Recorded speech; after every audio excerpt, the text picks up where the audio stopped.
Glória a Deus, a paz do Senhor Jesus, aos ouvintes da Palavra de Deus. Nós vamos meditar na Palavra do Senhor, amém? Eu quero, neste momento, compartilhar aquilo que Deus está gerando no meu coração. Meus irmãos, a Palavra do Senhor é pão vivo que desce do céu. E eu digo para os irmãos que estão ouvindo esta mensagem, que ela está sendo gerada neste momento no meu coração. Amém? Deus, irmãos, Ele tem o desejo de saciar a fome do homem. O pão, na Bíblia, é representado como um alimento essencial para a vida do ser humano. E o pão que Deus dá é pão vivo, é pão que desce do céu.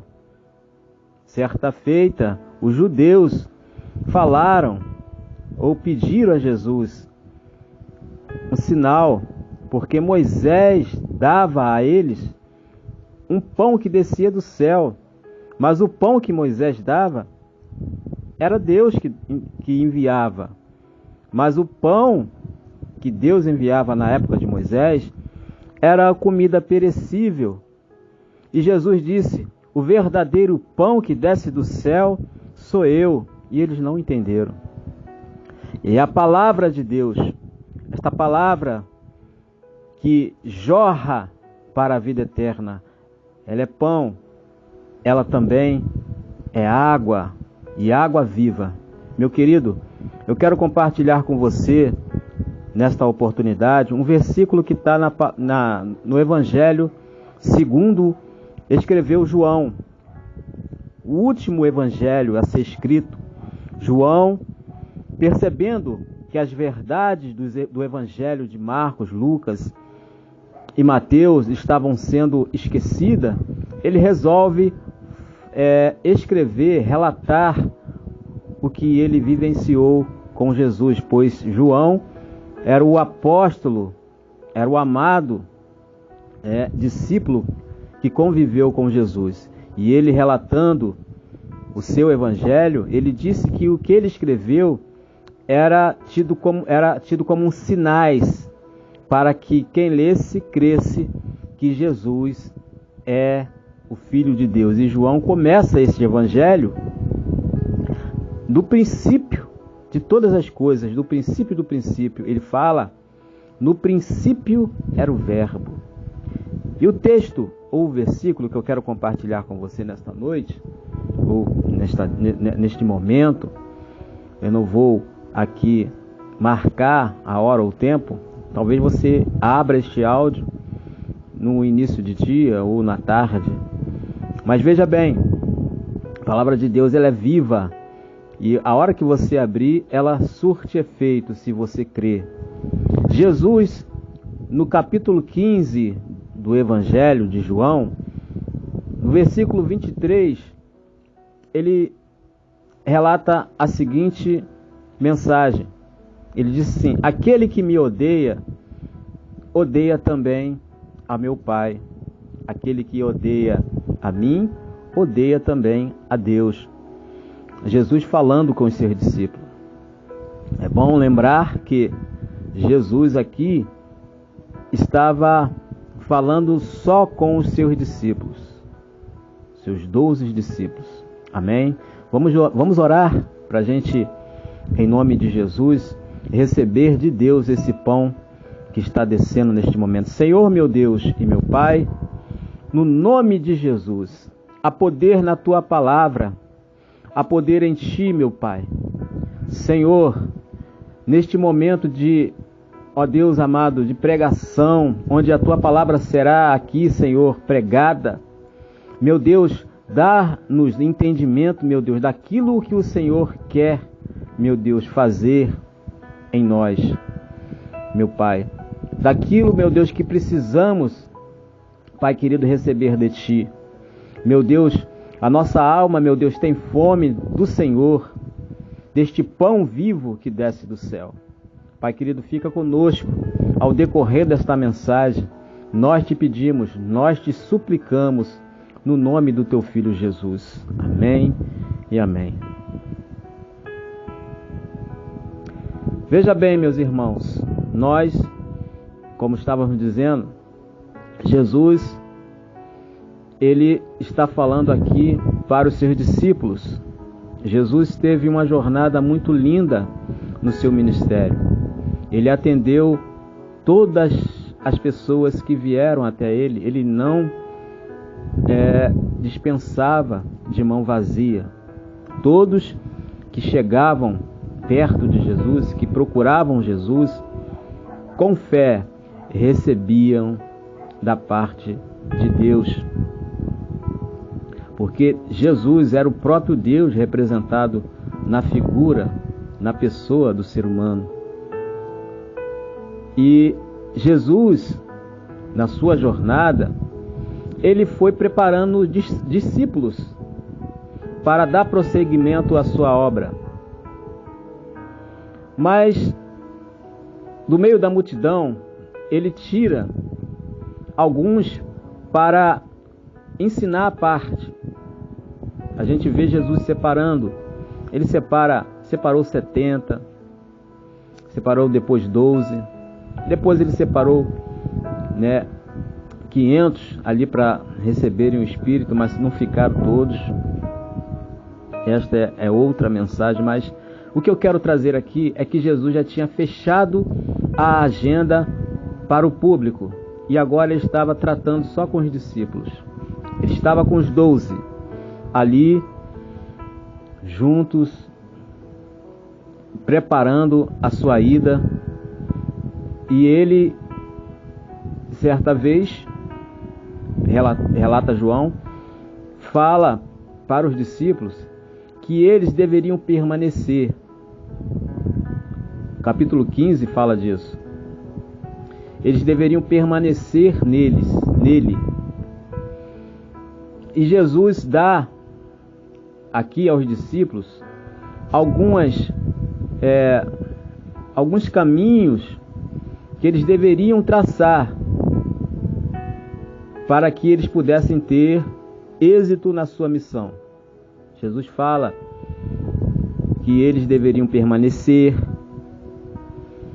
que eles deveriam amar uns aos outros, porque o mundo, quando olhassem para eles, iam ver que eles eram realmente discípulos de Jesus por amar um aos outros.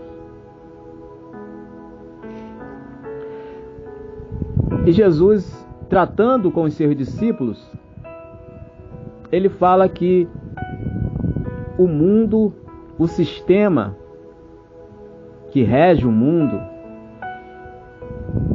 eles não iriam aceitar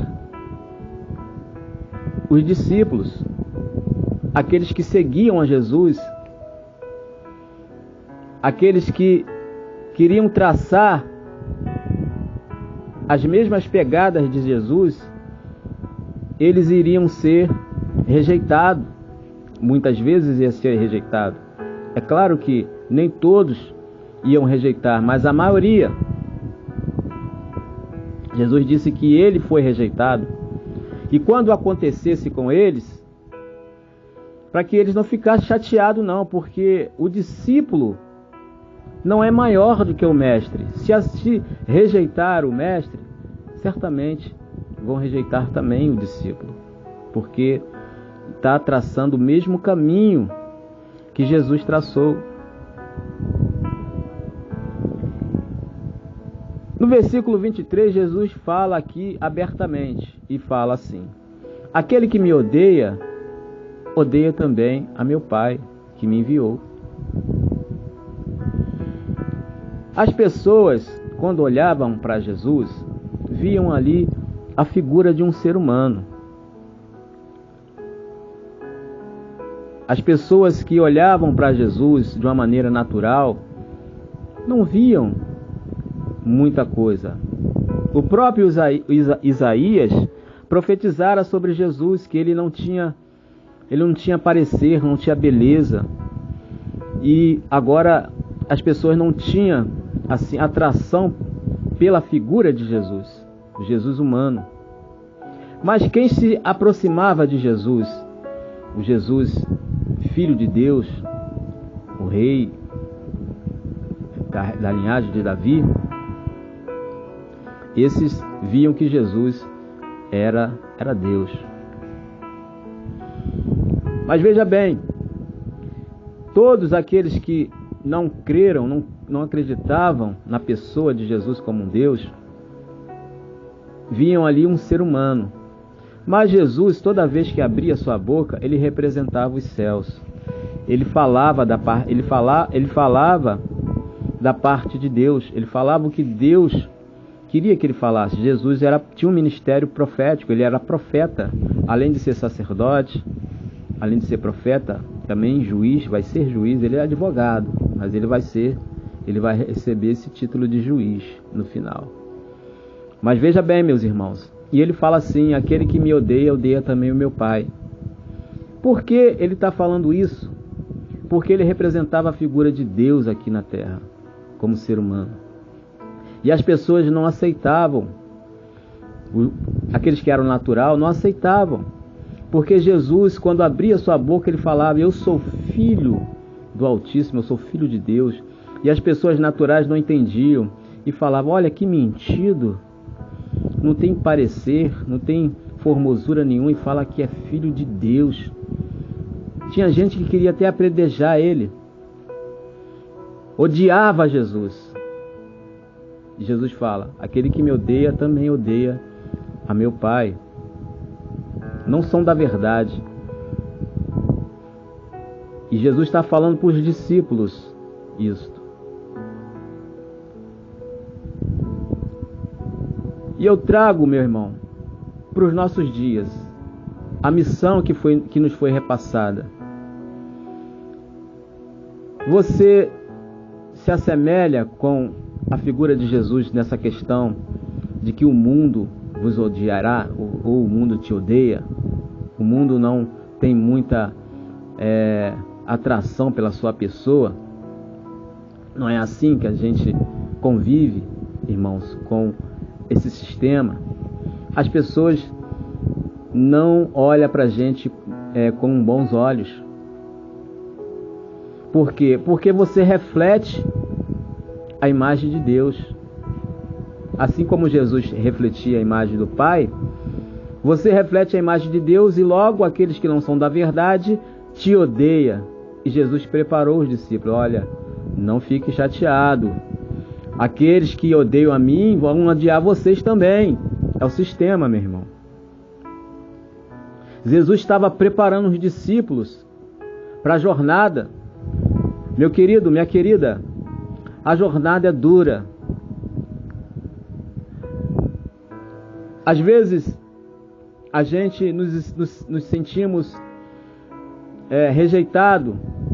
Às vezes, a gente nos sentimos como que deixado de lado, fora do grupo, vamos dizer assim. Meu irmão, é o preço da missão. Muitos falam assim: é claro que a gente temos que fazer a diferença no mundo, porque a gente está no mundo. Mas, meu irmão, a gente sofre quando temos que falar a verdade. Sofrer no sentido, irmão, de que nós vamos ser rejeitados. Não porque não devemos falar. E as pessoas, a gente sabe que não vai aceitar.